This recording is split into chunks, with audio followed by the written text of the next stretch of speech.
Crisis en Suecia. Hubo crisis en Suecia. Suecia, un país organizado, con bajos índices de corrupción y un elevado PIB per cápita, pasó por una crisis. Aunque parezca increíble, Suecia se enfrentó a una crisis profunda a finales de los años 80, con la disminución de los ingresos reales, el aumento del desempleo y un gran déficit presupuestario. La crisis puso de manifiesto que el régimen de política macroeconómica después de la Segunda Guerra Mundial se posó en extensas regulaciones financieras externas e internas. ¿Pero qué causó la crisis? Antes de la década de 1980, los fuertes controles de la cuenta de capital fueron la base de las políticas de estabilización posguerra que aislaron a Suecia financieramente del resto del mundo, convirtiendo a la banca nacional en un negocio casi libre de riesgo. Estas regulaciones se suavizan considerablemente en 1985 y promueven que las empresas y los hogares expandan sus préstamos a las tasas de interés vigentes.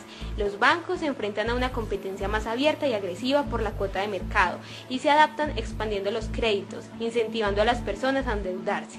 Una gran parte de esto se destinó a los mercados inmobiliarios y de acciones, haciendo que los precios de la vivienda se incrementaran rápidamente, proceso que fue impulsado por un aumento de la tasa de inflación.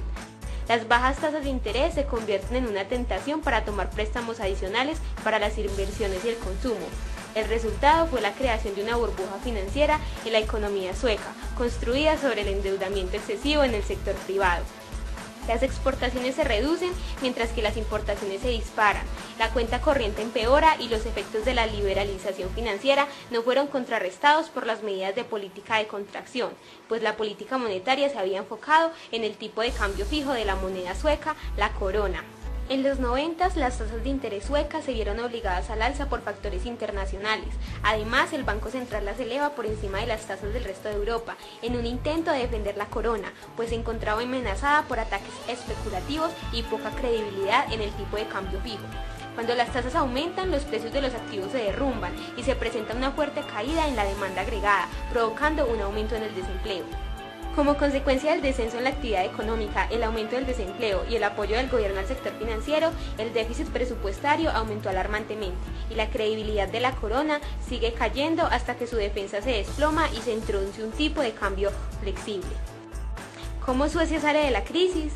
Las exportaciones jugaron un papel sumamente importante detrás de la recuperación. Gracias a la depreciación de la corona, la competitividad de los bienes suecos aumenta y el mercado potencial se incrementa por la entrada de Suecia a la Unión Europea y por el rápido crecimiento en el sector de tecnologías de la comunicación e información.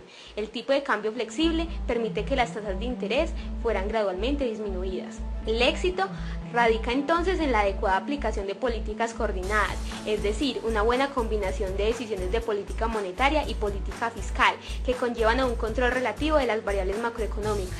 Como la crisis había causado grandes déficits de presupuesto, el gobierno decide recortar sus gastos y aumentar los impuestos.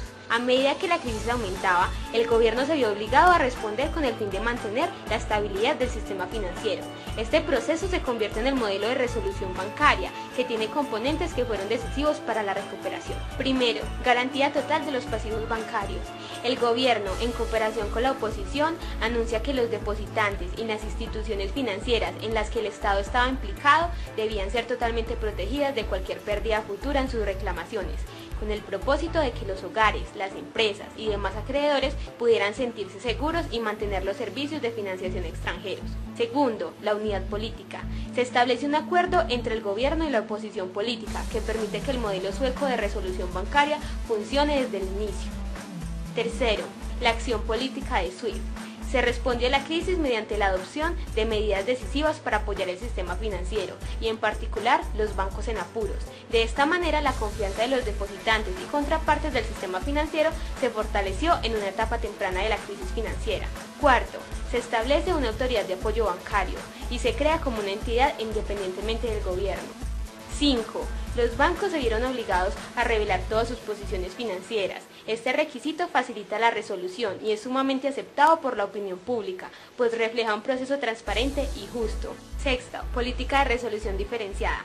Se establece desde un principio que el objetivo principal es salvar a los bancos y no a sus dueños, obligándolos a absorber pérdidas, conformándose como una política justa y equitativa. La estrategia general fue tratar de manera distinta a los bancos según sus situaciones, dividiéndolos según sus posibilidades de recuperación.